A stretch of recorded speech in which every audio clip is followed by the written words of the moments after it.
प्रस्तुत है कार्यक्रम नाट्य तरंग। श्रोताओं, नाट्य तरंग में कल आपने सुना था नाटक संधि का पहला भाग। आइए आज सुनते हैं इस नाटक का दूसरा और अंतिम भाग। के.एस. श्रीनिवासन के मूल तमिल नाटक का ये हिंदी रेडियो नाट्य रूपांतरण है। अनुवादिका शीला शास्त्री, रेडियो रूपांतरकार टी. जानकी रमन, निर्देशक विनोद रस्तोगी। तो आइए सुनते हैं नाटक संधि भाग दूसरा और अंतिम। आज बस ही नहीं मिली बेटा। बाबा रे बाबा, ज्यों ही कोई बस आती सब उसी में धक्का मुक्की करके चढ़ने की कोशिश करते। मुझसे तो हिम्मत नहीं हुई। ओहो, अरे तू क्यों सब्जी काट रहा है? ओह, बेटे से घर का सब काम कराना पड़ रहा है। सब भाग्य का लेखा है। पता नहीं कैसी घड़ी में मैं पैदा हुई थी जो आज ये सब झेल रही हूँ, देख रही हूँ।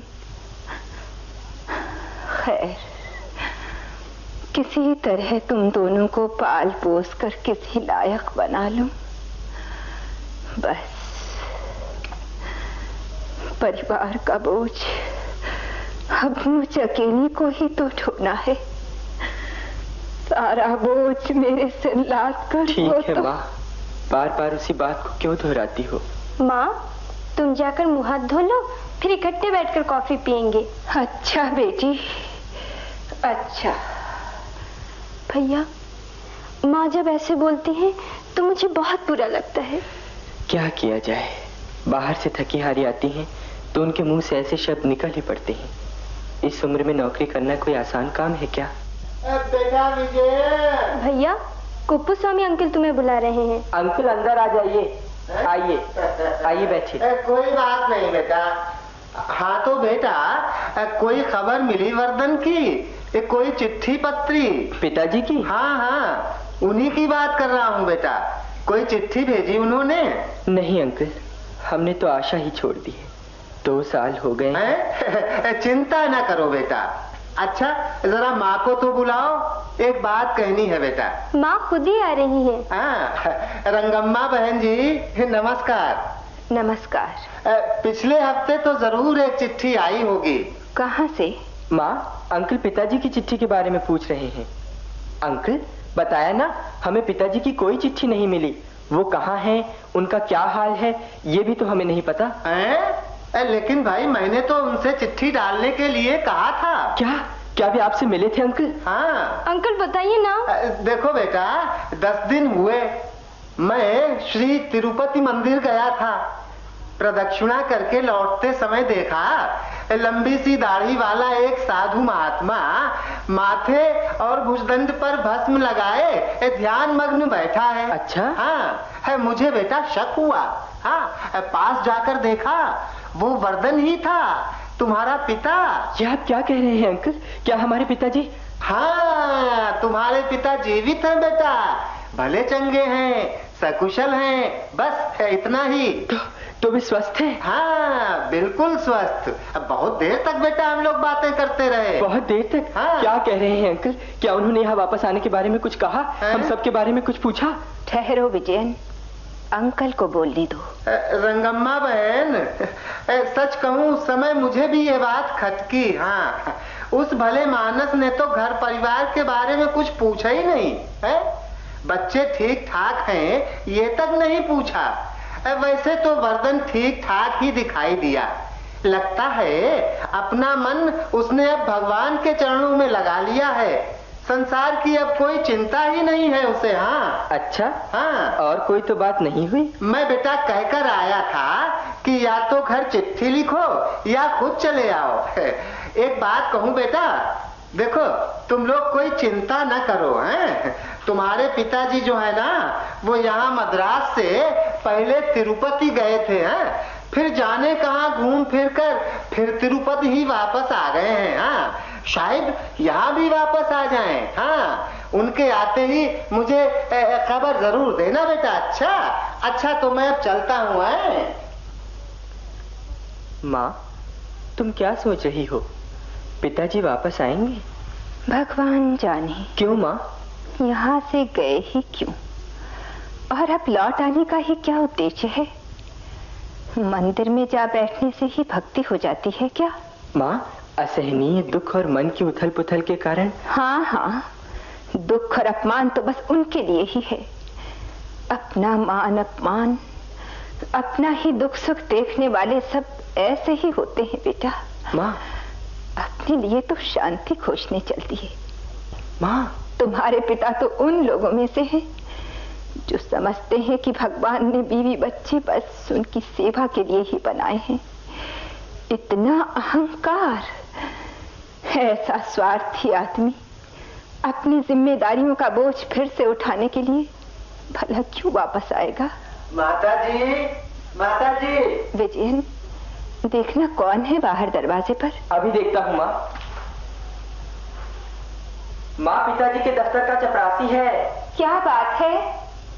पिताजी के दफ्तर में उनके नाम की एक चिट्ठी 2 दिन से पड़ी हुई थी, वही चपरासी आकर दे गया है। ये किसकी चिट्ठी हो सकती है? जल्दी से लिफाफा खोलकर देखो ना, कहाँ से आई है? अभी बताता हूँ माँ।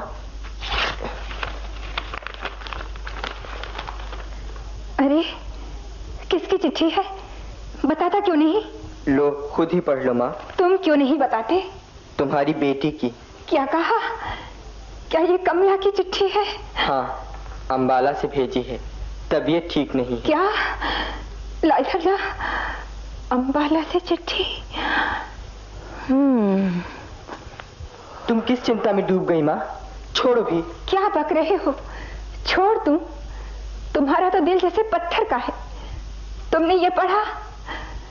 6 महीने हुए ऑपरेशन हुआ था, उसके बाद से तबीयत ठीक नहीं है, खाना भी ठीक से खा नहीं पाती, थोड़ा चलने फिरने से ही थक जाती हूँ। फिर अस्पताल में भर्ती हो गई हूँ।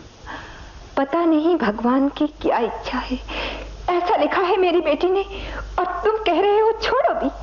निष्ठुर कहीं का। तब उन्होंने हमारा तो जरा भी ख्याल नहीं किया था, अब हमें ही क्या पड़ी? बंद करिए बकवास। ऐसे बहस कर रहा है जैसे तू ही घर का बड़ा बूढ़ा है। कमला की चिट्ठी से तो मेरे हाथ पांव फूलने लगे। अरे, वो दीवार पर जो कमला की तस्वीर टंगी थी, वो कहाँ गई? रखी है। कहाँ? लाता हूँ। है? बड़ी बहन की तस्वीर उतार कर कबाड़ में फेंक दी? ये रही तस्वीर। जहाँ थी वहीं जाकर इसे टांग दो। क्यों? तुम्हें कमला की तस्वीर अच्छी नहीं लगती? तुम मुंह फेर लो। बेटा, मैं पूछती हूँ, दीवार से तो उसकी तस्वीर उतार दी, लेकिन क्या मन से भी उतर सकती है वो? मैं अपने दिल को काट कर फेंक भी दूं तो भी क्या उसे भुला सकती हूँ? तुम सब में से अधिक स्वाभिमान है उस लड़की में। देखा तुमने? चिट्ठी में आओ ये शब्द अपने हाथ से कहीं लिखा है उसने। पता नहीं कैसी होगी वो। ऑपरेशन के बाद भी तबीयत क्यों नहीं सुधरी? 8 संतानों को जन्म दिया है मैंने। नहीं, सुना विजय, दिल्ली के लिए गाड़ी कब मिलेगी? माँ, वहाँ जाकर तुम कैसे, कहाँ रहोगी? मुझे ठहरना कब है रे?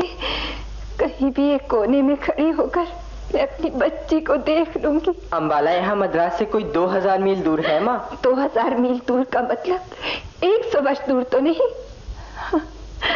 ये सब समझने में तुम्हें समय लगेगा बेटा। बाबूजी तार है।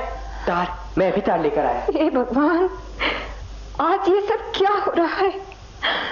बेटा, कहाँ से आया है तार? अंबाला से। उस लड़के ने भेजा है दीदी के बारे में, हालत नाजुक है। क्या? ओह, मुझे फौरन चलना चाहिए। तो तुम जा ही रही हो माँ? हाँ, जा रही हूँ। सबने मिलकर सीता पर कलंक लगाया, उसे घर से निकाल दिया। अंत में जन्म देने वाली माँ पृथ्वी ही ने उसे अपनाया, अपनी गोद में बिठाया। मैं जा रही हूँ अपनी बेटी के पास।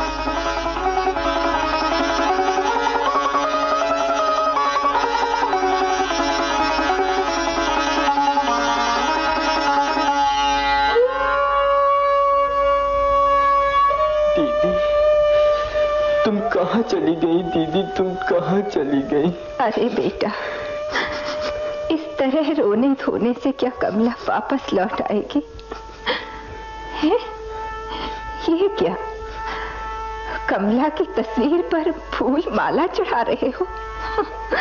विजयन, ये कैसा ढोंग है बेटा। और क्या, कमला जब जिंदा थी तुम उसे कोसते रहे, अब उसकी तस्वीर पर माला चढ़ा रहे हो। माँ, तुम जब से अम्बाला से वापस आई हो तभी से मुझे बार बार इसी तरह कचोट रही हो। माँ, मैं तुम्हें कैसे बताऊं, जब मैं सोचता हूँ कि अब मैं दीदी को नहीं देख पाऊंगा तो मेरा मन छटपटा उठता है। रात को मुझे नींद नहीं आती, लगता है जैसे दीदी मेरे सामने आकर खड़ी है। माँ, मैं उनसे कई बार माफी मांग चुका हूँ, अपने आप को मैं धिक्कारता हूँ, सोचता माँ अब ये सब सहा नहीं जाता, ये सब सहा नहीं जाता। चुप हो जाओ बेटा, चुप हो जाओ। खैर, कमला की मौत के बाद तुम्हें अक्ल आई, लेकिन तुमसे जो बड़े हैं उन्हें कब आएगी? माँ, आज दफ्तर में फिर देर हो गई क्या? कॉफी तैयार है। मैं जरा मुंह धोआऊं बेटी, फिर सब इकट्ठे बैठकर पिएंगे। भैया, पिताजी की चिट्ठी के बारे में तुमने अभी माँ को बताया या नहीं? नहीं विमला, मुझे डर लगता है, समझ में नहीं आता कैसे बताऊं। एकदम कहने से कहीं माँ पर उल्टा ही असर न हो। मेरी राय तो ये है कि तुम माँ को पिताजी की चिट्ठी भी दिखा दो और तुमने जो जवाब लिखा है वो भी दिखा दो। पर डर लगता है। विमला, कॉफी ले आओ बेटी, अपनी और बेजीन के लिए भी। अभी लाई माँ। माँ, ये साड़ी तुम पर खूब खिलती है। क्या कह रहे हो? ये कोई नई साड़ी थोड़ी है बेटा, कब से पहनती आ रही हूँ। तो भी पता नहीं, आज तो बहुत खिल रही है। माँ, ये लो कॉफी। बेजीन, लो कॉफी पियो, तुम भी पियो। विमला। माँ, ये है ना, यानी मेरा मतलब है एक चिट्ठी आई है पिताजी की। क्या? हाँ माँ, पिताजी की एक चिट्ठी आई है। चिट्ठी मेरे नाम है, लो देखो ना। क्या लिखा है? लिखा है मैं सोचता हूँ कि चला आऊं, यदि ठीक समझो तो फौरन चिट्ठी का उत्तर देना। माँ, पिताजी ने अपना पता भी लिखा है।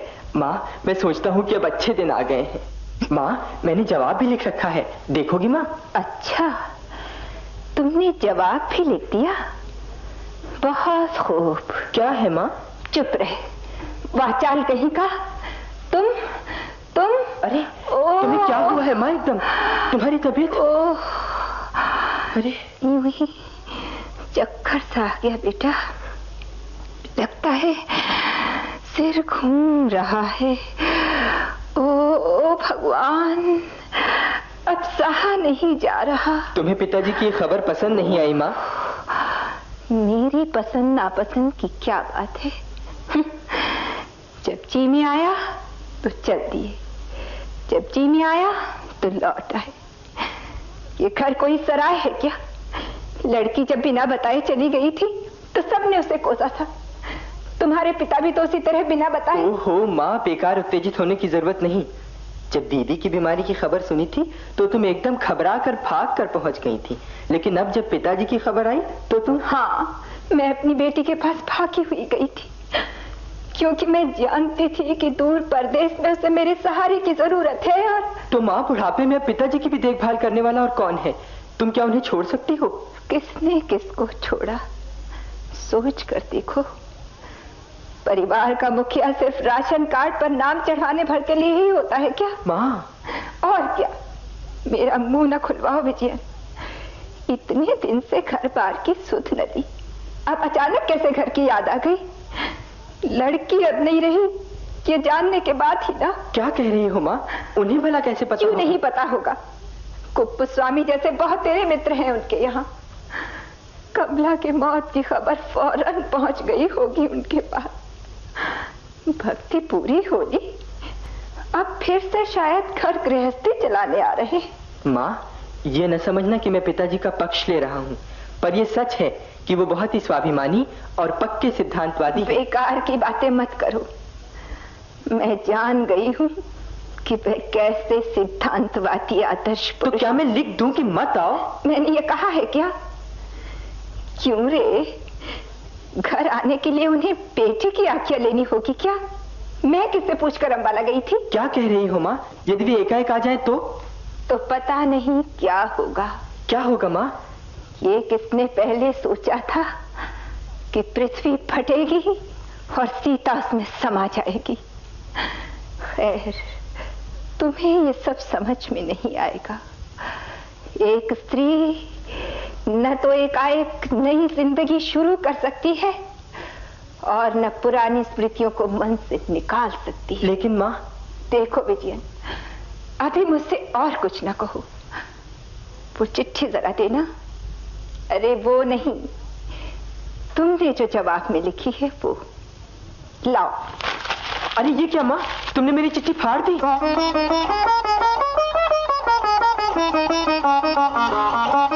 आओ चले आओ भाई, दरवाजे पर क्यों रुक गए? अरे भाई तुम्हारा अपना घर है। मैंने तो कहा था ना सब ठीक ठाक है। अरे बेटा विजयन, देखो कौन आया है। पिताजी, पिताजी आप आ गए। पिताजी। अरे विजयन, कितना बड़ा हो गया है ऋतु। पिताजी। विमला बेटी, तू भी कितनी बड़ी हो गई है। माँ माँ, पिताजी आ गए, देखो आकर। रंगम्मा शायद रसोई में है। अच्छा वर्धन, तुम नहा धोकर भोजन करो है, मैं फिर आऊंगा। पिताजी, आप तो बहुत दुबले हो गए हैं, कैसे एकदम बदल गए हैं। सब भाग्य का लेखा है बेटा, मैं भी वहां बेचैन था। तुम्हारी माँ कहाँ है? रसोई में है, अभी आती हैं। पिताजी, आप एकदम हम लोगों को कैसे भूल गए? ऐसी बात नहीं बेटा, बौरा गया था मैं। सोचा था दूर भगवान के मंदिर में बैठकर मन कुछ शांत होगा, पर कैसे सब कुछ भुलाया जा सकता है। तो आप हमें भुलाना चाहते थे? नहीं नहीं, कुछ लोगों को भुलाना चाहा था पर भुला न सका। सब भगवान की माया है। प्रातःकाल प्रार्थना के समय मैं यही कामना करता था कि तुम सब सुखी रहो। पता नहीं, खैर छोड़ो इन बातों को। क्यों रे, यहां भगवान की मूर्ति के पास चांदी का जो दीपक था वो कहां गया? वो है साहूकार के यहाँ, गिरवी रखा है कि सब गया? गया ही समझिए। तुम्हारी माँ रसोई में क्या कर रही है? आई नहीं अभी तक? मैं बुला कर लाया। श्री श्रीपति हरे श्रीनिवासा। बैठिए ना पिताजी, इतने दिन अपनी कोई भी खबर न दी आपने। आप तो जैसे हमें भूल ही गए। नहीं नहीं, ऐसी बात नहीं बेटी। मन की शांति और स्थिरता के लिए मैंने सोचा श्री तिरुपति मंदिर में कुछ दिन रहकर लौट आऊंगा, पर वहां पहुंचकर वापस लौटने का मन ही ना हुआ। श्रीपति श्रीनिवास। माँ भी जरा काम में लगी हुई हैं। क्या कहा बेटा? तुम्हारी माँ काम में लगी हुई है? हाँ पिताजी। इतने दिन बाद मैं लौटा हूं और वो काम में लगी हुई है। मेरी चिट्ठी का जवाब जब फौरन तार से नहीं आया, मुझे तभी शक हुआ था। अब विश्वास हो गया। तुम्हारी माँ तो आजकल नौकरी करती है ना, वो मुझसे मिलना क्यों पसंद करेगी तब? माँ के बारे में ऐसा मत सोचिए पिताजी, उनका दिल टूट चुका है। अरे रहने भी दो, तुम ही तो जैसे सब कुछ जानते हो, बड़े आए से आनी कहीं के। मुझे तो पहले ही पता था, पर कमबख्त ये मोह माया काम कर रही। पिताजी आप चुप रहो। आप चाहें तो अंदर रसोई में जाकर। नहीं, कोई जरूरत नहीं है। जो अपने आप पकता नहीं है वो फल क्या डंडे के जोर से पकाया जा सकता है? सब समझ में आ गया है। अच्छा, अब मैं चलता हूं। पिताजी, पिताजी कहां जा रहे हैं? कहीं भी। तुम लोगों को अब मेरी जरूरत नहीं है। जिसके भाग में जितना होगा उतना ही तो उसे मिलेगा। ऐसा मत कहिए पिताजी, बैठिए। नहीं, अब मैं यहां एक पल भी नहीं रुक सकता। पिताजी, आप माँ से नाराज हैं। क्या मैं और विमला आपके कुछ भी नहीं लगते? पिताजी, पिताजी अब मत जाइए, रुक जाइए पिताजी। यहां तो अब रुकूंगा नहीं।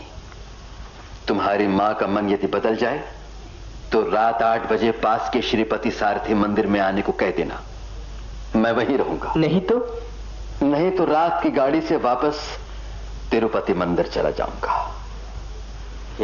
पिताजी चले गए, मैं माँ से कहती हूँ। माँ तो इधर ही आ रही हैं।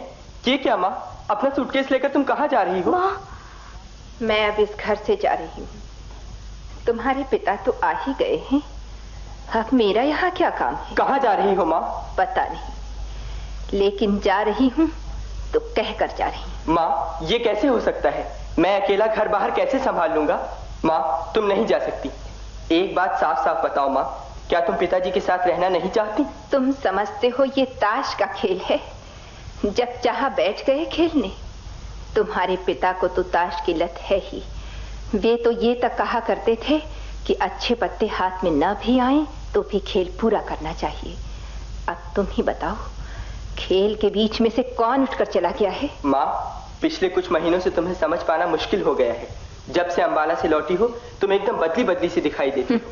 पिताजी भी बदल गए हैं माँ, बहुत दुबले हो गए हैं। लंबी दाढ़ी, मूछें, उन्हें पहचानना मुश्किल। नहीं, तुमने उन्हें अच्छी तरह नहीं देखा। वे रत्ती भर भी नहीं बदले। तुमने कब कहाँ देखा उन्हें? 26 साल उनको देख चुकी हूँ। बाहर से भले ही बदल गए हूँ, लेकिन भीतर से वैसे के वैसे ही हैं। उनकी अधिकार जताने की आदत जैसी थी वैसी ही है। घर में घुसते ही पूछा, जाति का दीपक कहाँ गया? और कोई होता तो पूछता, तुम लोग सकुशल हो? बेटी बेटी को गले लगाता, रोता, लेकिन ऐसा कुछ नहीं किया। जरा बताओ, अपने घर में आने के लिए कुप्पस्वामी को साथ लाने की क्या जरूरत थी? आने के बाद फिर नाराज होकर चले जाने में क्या दुख है भला? अगर मैं बाहर नहीं आई तो क्या वे अंदर रसोई में नहीं आ सकते थे? माँ, तुम्हारी ये बातें, इन बातों का उत्तर तो पिताजी ही दे सकते हैं, और नहीं तो ये सब सुनने के लिए उन्हें तुमसे मिलना चाहिए। अब तो वो स्वयं आ गए हैं माँ, क्यों ना अब हम पहले की तरह एक साथ मिलजुल कर रहें? पहले की बात मुझसे मत करो। मैं अब पहले वाली रंगमाल नहीं हूँ, मैं अब दूसरी ही स्त्री हूँ। जानते हो मेरे अंदर ये परिवर्तन कब आया? मेरी आंखों के सामने हमेशा 2 दृश्य घूमते हैं। तुम्हारे पिता जब घर से भाग गए थे तो हम उन्हें अस्पतालों में ढूंढने गए थे। जनरल हॉस्पिटल में मुझे एक लावारिस लाश दिखाई गई और पूछा गया, क्या यही है तुम्हारा पति? तब मैं स्तब्ध रह गई थी। दूसरी लाश देखी मैंने अंबाला के अस्पताल में, अपनी बेटी कमला की। उस लाश के ऊपर खून की बोतल छूट रही थी। मेरे दिल पर जैसे छुरी चल गई। उसी क्षण मेरे अंदर एक परिवर्तन आया, मैं बदल गई, मैं एक दूसरी स्त्री बनी। बस करो माँ, बस करो, मुझसे ये सब सुना नहीं जाता। लगता है ये तुम नहीं कोई और बोल रहा है, तुम्हारे भीतर से कोई और आवाज आ रही है। हो सकता है, शायद मेरी माँ, दादी, परदादी, सबकी कसमसाती कुलबुलाती आवाजें मेरे भीतर इकट्ठी हो गई हैं। मेरे से पहले कि उन औरतों ने किसी और ढंग से कष्ट उठाए थे, अब मैं किसी और रूप में वही ही कष्ट भोग रही हूँ। भगवान ने शायद परंपरा बनाए रखने के लिए हम सब स्त्रियों की भाग्य लिपि एक सी लिखी है। माँ, तुम्हारे भाग्य में क्या कमी है? तुमने पढ़ा लिखा कर मुझे मेरे पांव पर खड़ा कर दिया है, और क्या चाहिए अब? पिताजी जिस तरह हमें बीच मझधार में छोड़ गए थे, अगर तुम्हारा सहारा न होता तो मैं शायद किसी होटल में बैरे का काम कर रहा होता। बस, उनके लिए मैं चाहे कुछ भी कहूँ, तुम्हें अपने पिता के बारे में ऐसा कहना शोभा नहीं देता, ये गलत है। वे बोझ मेरे लिए छोड़ गए थे, उसे उठाने में मैंने कभी कोई आनाकानी नहीं की, लेकिन पहले वाले जीवन में लौट जाना अब मेरे लिए बिल्कुल संभव नहीं। लेकिन मैं समझता हूँ हमें मंदिर चलकर पिताजी से मिलना चाहिए और उनसे बात करनी चाहिए। तुम जाओ, बड़ी खुशी से जाकर मिलाओ। उन्हें शेष जीवन भगवान की सेवा और भक्ति में गुजारने को कहो। उनके लिए यही ठीक रास्ता है और मेरे लिए अपना ये रास्ता ही ठीक है। पेड़ के सहारे बढ़ने और फलने वाली लता अब स्वयं एक पेड़ बन गई है। पर अब तो वो लौट आना चाहते हैं माँ। अगर हमने इनकार किया तो दुनिया क्या कहेगी? मुझे ही कहेगी ना दुनिया, वो सब भी मैं झेल लूंगी। जीवन में कभी कभी ऐसे संकट आते हैं जब कुछ सुझाई नहीं पड़ता कि क्या किया जाए। तब भगवान ही रास्ता दिखाते हैं बेटा। किसी मोड़ तक पहुंचकर फिर वापस लौटना चाहो तो यही क्या भरोसा है कि उसी रास्ते से वापस आ सकोगे। हटाओ विजयन, फल दोबारा फूल नहीं बन सकता, पकेगा या फिर सड़ जाएगा। अच्छा तो मैं चलूं। माँ तुम न जाओ माँ, मैं तुम्हें कभी नहीं जाने दूंगा माँ। विमला देख क्या रही है? माँ के हाथ से सूटकेस लेकर अंदर रख दे। माँ लाओ सूटकेस, तुम नहीं जाओगी माँ। माँ फल फूल नहीं बन सकता माँ, तुम सड़ी नहीं अच्छी तरह पक गई हो माँ। माँ अपने हाथ से आज नीम के फूलों का रसम बनाकर खिलाओ। माँ मेरी अच्छी माँ।